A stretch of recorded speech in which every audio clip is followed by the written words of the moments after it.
So hello everyone, welcome back to the second lecture of describing motion around us.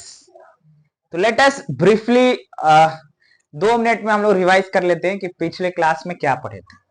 तो पिछले class में we have defined कि position क्या होता है, फिर रेस्ट क्या होता है, फिर मोशन क्या होता है, रेस्ट और मोशन रिलेटिव कैसे होता है, फिर डिस्टेंस के ऊपर हम लोग चर्चा किए थे। ठीक है, आज हम लोग पहले क्वांटिटी, फिजिकल क्वांटिटी, स्केलर कब होता है, वेक्टर कब होता है, उसके बारे में देखेंगे। उसके बाद डिस्टेंस एंड डिस्प्लेसमेंट का प्रॉपर 4 पॉइंट्स डिफरेंस देखेंगे। ठीक है, तो ये देखो, हम लोग जब भी साइंस पढ़ते ना, जब भी साइंस पढ़ते बच्चों, तो 2 चीज हमें पढ़ना पड़ता है। एक चीज ऐसा चीज जो भी हम पढ़ते हैं उसको क्वांटिटी कहते हैं। ठीक है, जैसे हम फोर्स को पढ़ रहे हैं तो ये क्वांटिटी हुआ। जैसे हम किसी थॉट्स के बारे में, ये भी एक क्वांटिटी हुआ। ठीक है, तो there are 2 types of quantity science में। ठीक है, एक को कहते हैं physical quantity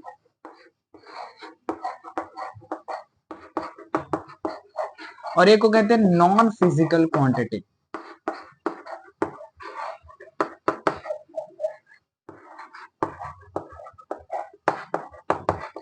So anything which we can measure is called physical quantity, and the things that we cannot measure is called non physical quantities. For example मैं आपसे कहूं कि आप किसी के ऊपर फोर्स लगा रहे हो, तो आप मेजर कर सकते हो क्या कि कितना फोर्स लगा रहे हैं? ऑफ कोर्स हम लोग कर सकते हैं कि 5 न्यूटन का फोर्स लग रहा है, 10 न्यूटन का फोर्स लग रहा है। या फिर आप वर्क कर रहे हो तो क्या हम लोग मेजर कर सकते हैं कि कितना वर्क किए? Yes of course, 6 joule of work किए हैं, टन। तो ऐसे बहुत सारे चीज है जिसको हम लोग मेजर कर सकते हैं। इवन हम लोग उसको एक्सप्रेस कर सकते हैं नंबर्स में। ठीक है, नंबर्स में उसको हम लोग एक्सप्रेस कर सकते हैं कि इतना हुआ है। लेकिन कुछ ऐसे क्वांटिटी होता है जिसको हम लोग नंबर्स में रिप्रेजेंट नहीं कर सकते, हम लोग बता ही नहीं सकते, डिफाइन ही नहीं उतना कर पाएंगे कि इतना। जैसे फॉर एग्जांपल एंगर, आप बता सकते हो कि इतना एंगर किया है, कितना? क्या नंबर्स हम उसको रिप्रेजेंट कर सकते? नहीं।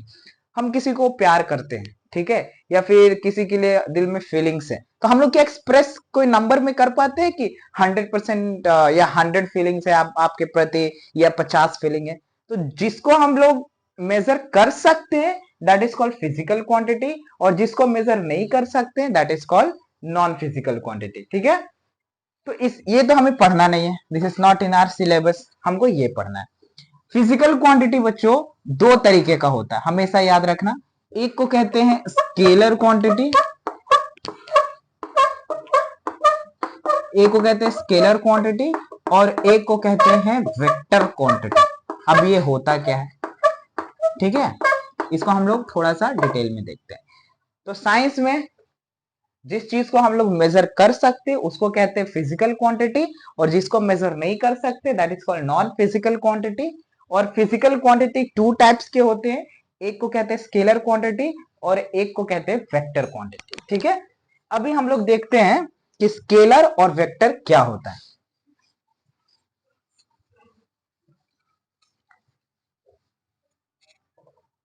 सो बेसिकली स्केलर स्केलर उस फिजिकल क्वांटिटी को बोलते हैं जिसके पास कोई एक न्यूमेरिक वैल्यू हो प्लस एसआई यूनिट हो। ठीक है, इसको बोलते हैं स्केलर क्वांटिटी। इस दोनों को साथ में बोलते हैं magnitude. Okay, this is called magnitude. अभी आप धीरे धीरे समझो, आगे आपको समझ में आ जाएगा। ठीक है, and the second thing is called vector quantity. Vector quantity का मतलब जिसके पास न्यूमेरिक वैल्यू भी हो, ऐसा यूनिट भी हो, प्लस डायरेक्शन भी हो। यानी यहां पे आप ध्यान से देखोगे तो मैग्नीट्यूड है प्लस डायरेक्शन है। ठीक है, ऐसे फिजिकल क्वांटिटी जिसके पास बस मैग्नीट्यूड हो, कोई डायरेक्शन ना हो, उसको हम लोग कहते हैं स्केलर क्वांटिटी। और ऐसे फिजिकल क्वांटिटी जिसके पास मैग्नीट्यूड हो प्लस डायरेक्शन हो, उसे कहते हैं वेक्टर क्वांटिटी। ये बहुत ही सिंपल है। क्या आप एग्जाम्पल दे सकते हैं? फॉर एग्जाम्पल 5 किलोमीटर और 5 किलोमीटर टूवर्ड्स ईस्ट। ओके, क्या ये दोनों में अंतर क्या है? दोनों में सर अंतर ज्यादा नहीं है। यहां पे आप देखेंगे जैसा आपने कहा कि न्यूमरिक वैल्यू है प्लस यूनिट है, लेकिन यहां पे आप ध्यान देंगे तो न्यूमरिक वैल्यू भी है, यूनिट भी है और प्लस सर डायरेक्शन भी है। तो ऐसा फिजिकल क्वांटिटी जिसके पास बस न्यूमरिक वैल्यू हो, यूनिट हो, उसको स्केलर क्वांटिटी कहते हैं। लेकिन ऐसा फिजिकल क्वांटिटी जिसके पास न्यूमरिक वैल्यू भी हो, यूनिट भी हो, डायरेक्शन भी हो, उसको वेक्टर क्वांटिटी कहते हैं। तो सिंपल भाषा में कि physical quantities are called scalar quantity if it has only magnitude. Magnitude means what? Numeric value plus SI unit. And the vector quantities are some physical quantities which have magnitude plus direction. इतना clear है? तो अभी हम लोग distance और displacement पढ़ रहे हैं। तो डिस्टेंस जो होता है ना वो स्केलर होता है, इतना याद रखिएगा, ठीक है? डिस्टेंस स्केलर होता है, यानी डिस्टेंस के पास बस मैग्नीट्यूड होता है कि 10 kilometre, 6 kilometre, 5 metre, 10 metre, that's all. लेकिन अगर उसी में हम जोड़ देते 5 kilometre towards east, 10 kilometre towards west, 5 metre towards east, so that is displacement. Okay, that means displacement is a vector quantity and distance is a scalar quantity. Is that clear?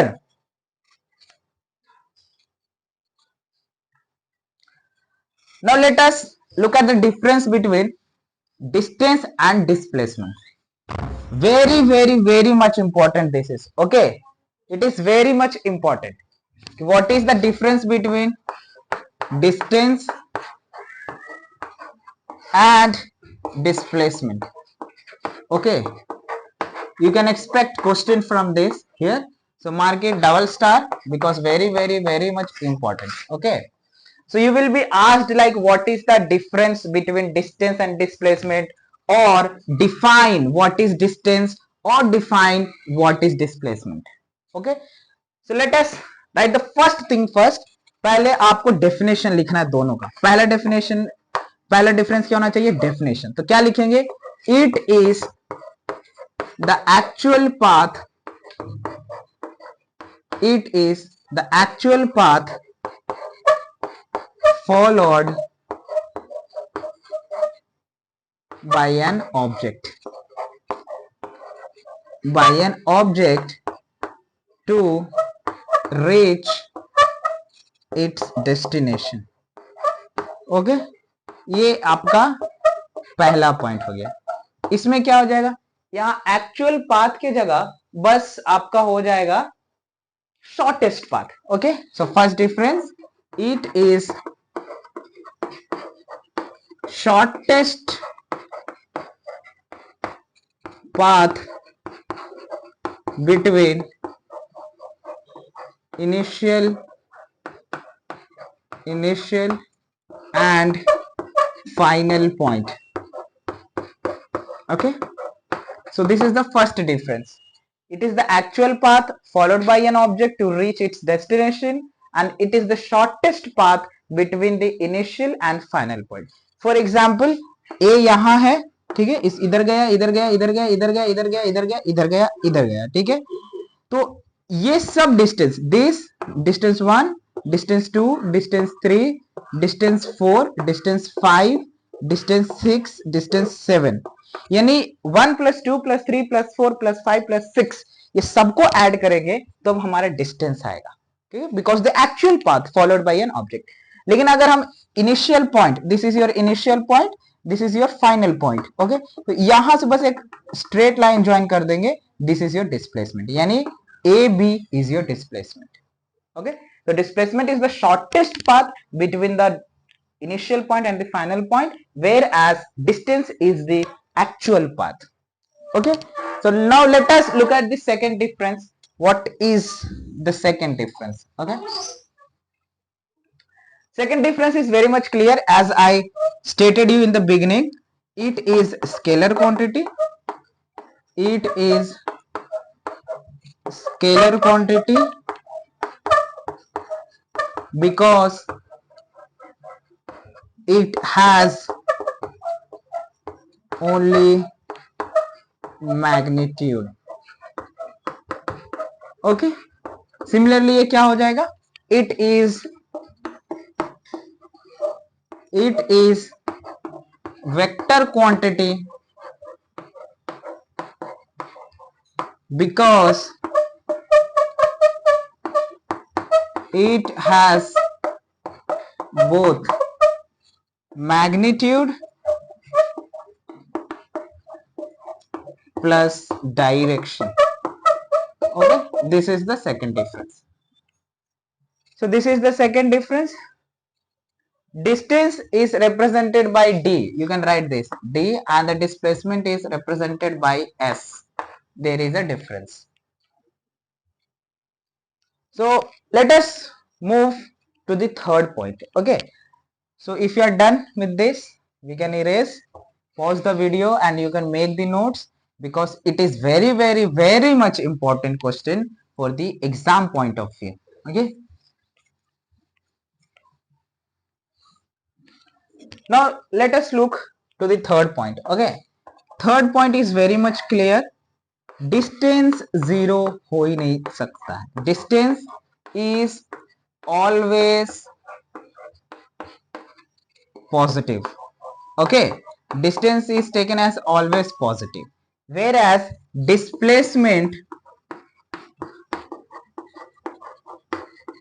can be 0, negative and positive.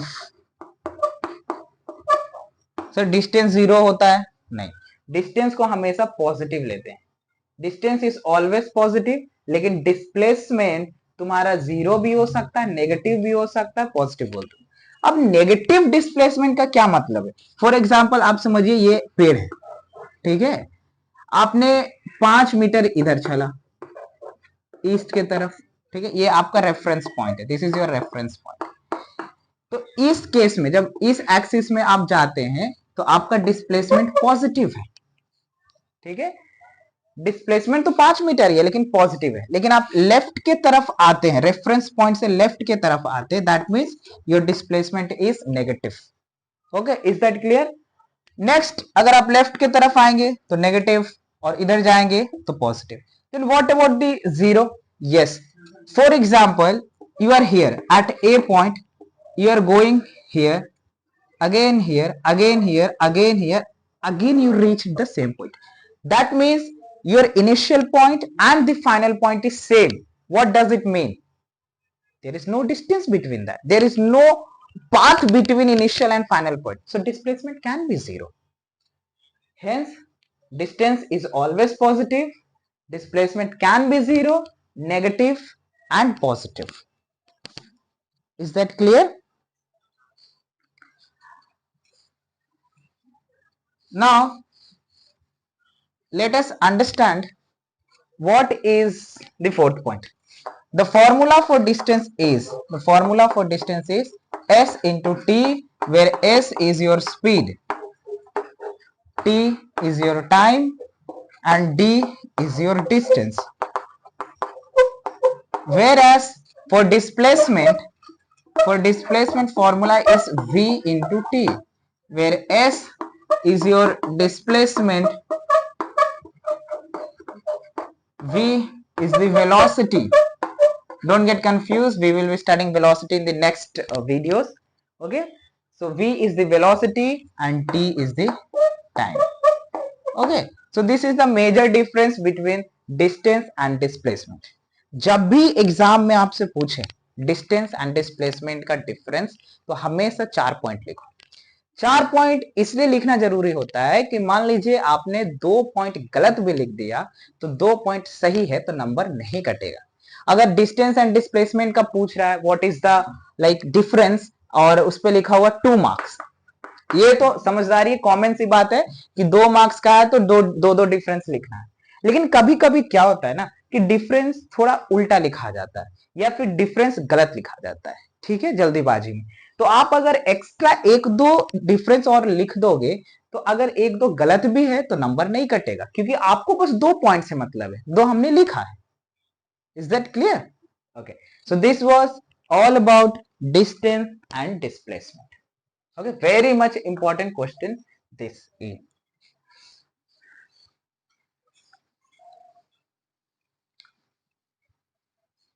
Now let us do some numerical based on this. Okay, so for example, a body is moving on a straight road. यार physics में ना body, object, ये सब same चीज होता है, ठीक है. Body is moving on a straight road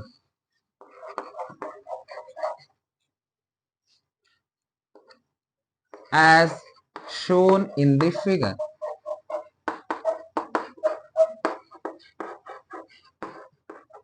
okay, एक ऑब्जेक्ट है ए, फिर ये गया है बी पे, ठीक है. The distance between A and B is 7 kilometer and this distance is 3 kilometer. Okay, this is C. Question is, what is the distance and displacement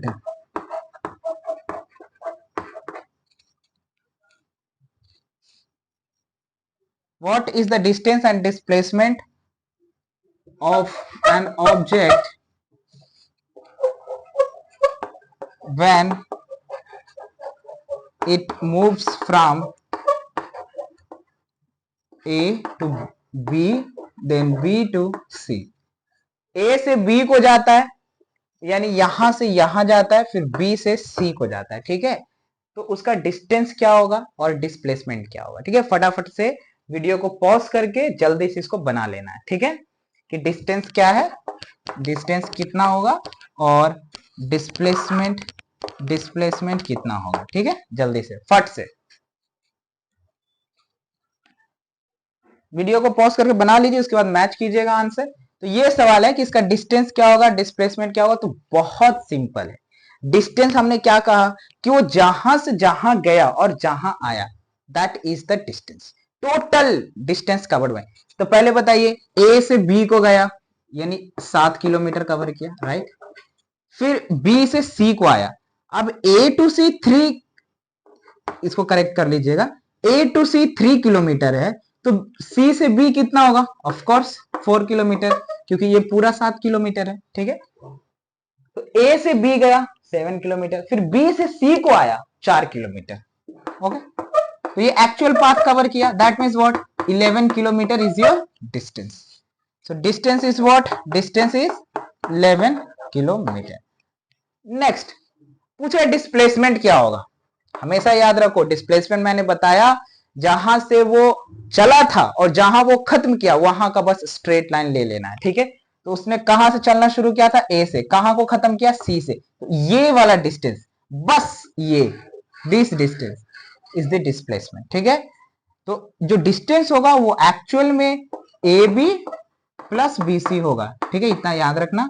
लेकिन जो डिस्प्लेसमेंट होगा बस ए सी होगा, क्योंकि इनिशियल पॉइंट ये है, फाइनल पॉइंट ये है, that means 3 kilometre. Okay, that means A C will be your displacement.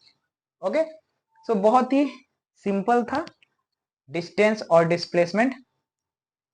लेकिन डिस्प्लेसमेंट का ना यार बहुत एक ही इंपॉर्टेंट केस बनता है, circular, when a body is moving in a circular path.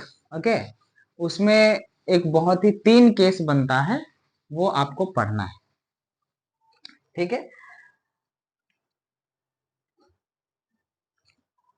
तो बॉडी का 3 केस है. अगर मान लीजिए कोई ऑब्जेक्ट ट्रेवल कर रहा है, ठीक है, एक ग्राउंड है, सर्कुलर ग्राउंड इस तरीके से, ठीक है. कोई ऑब्जेक्ट है ए के पास, यहाँ ए है, एक मान लीजिए एथलीट ही है, वो यहां से रन करना शुरू किया, सर्कुलर पाथ फॉलो करते करते करते यहाँ आया, यानी ए से पहले बी को गया बी से सी को गया, फिर डी को गया, फिर ए को आया, इस तरीके से हो जा रहा है, ठीक है, इस तरीके से दौड़ रहा है। तो इस केस में उसका क्या डिस्टेंस होगा, क्या डिस्प्लेसमेंट होगा, ठीक है, क्योंकि ये तो स्ट्रेट पाथ है नहीं कि सिंपली जोड़ देंगे। तो आप मेरे को एक बात बताओ, अगर इसको मैं एक सर्किल मान लेता हूं, ठीक है, एक सर्किल जिसका रेडियस आर है, तो इस सर्किल का जो सरकमफेरेंस होगा वही तो टोटल डिस्टेंस होगा। आप ग्राउंड में दौड़ रहे, ठीक है, एक चक्कर लगाए, तो डिस्टेंस आपने क्या कवर किया, वो पूरा सर्किल, एक पूरा सरकमफेरेंस। अगर वो प्रॉपर सर्कुलर है तो इसका जो सरकमफेरेंस होगा वही डिस्टेंस होगा टोटल, ठीक है। तो इसका केस वन कैसे बनता है ना, केस वन में आप लिख सकते हो, ठीक है, केस वन बहुत ही सिंपल है। केस वन यानी ए से बी को गया, ठीक है, तो इसका पहले हेडिंग लिखना होगा, तो मैं अभी नोट्स इसका नहीं लिखवाता हूं, बस ओरली बता देता हूं। ए से बी को गया, बी से सी, सी से डी, इसका टोटल जो डिस्टेंस होगा ना, टोटल डिस्टेंस वो एक्चुअली में 2 पाई आर होगा, जो सरकमफेरेंस है, ठीक है, सरकमफेरेंस है इस सर्कल का, ठीक है। लेकिन डिस्प्लेसमेंट क्या होगा सर, जब यहां से इसे चलना शुरू किया फिर यहां आके खत्म कर गया, तो ध्यान दो ना, इनिशियल पॉइंट भी यही है, फाइनल पॉइंट भी यही है, तो उसके बीच में कोई दूरी ही नहीं है इनिशियल और फाइनल पॉइंट के बीच में, तो डिस्प्लेसमेंट हमें क्या हो जाएगा, 0 हो जाएगा। यानी कोई एक एथलीट एक प्रॉपर एक चक्कर लगाया तो उसका डिस्टेंस 2 पाई आर होगा और डिस्प्लेसमेंट 0 होगा। सर अगर 2 चक्कर लगाता तो बस सिंपली इसको 2 से मल्टीप्लाई कर देते, एक चक्कर 2 चक्कर। लेकिन डिस्प्लेसमेंट सर उस केस में भी 0 होता, क्योंकि जहां है वो वही है, क्योंकि displacement is the distance between the initial and the final point, simple. Okay, तो इसको बेसिकली इसमें 3 केस है, 3 केसेस, ये नेक्स्ट वीडियो में हम लोग डिस्कस करेंगे। फिर नेक्स्ट वीडियो में हम लोग स्पीड और वेलोसिटी के बारे में भी चर्चा करेंगे, ठीक है।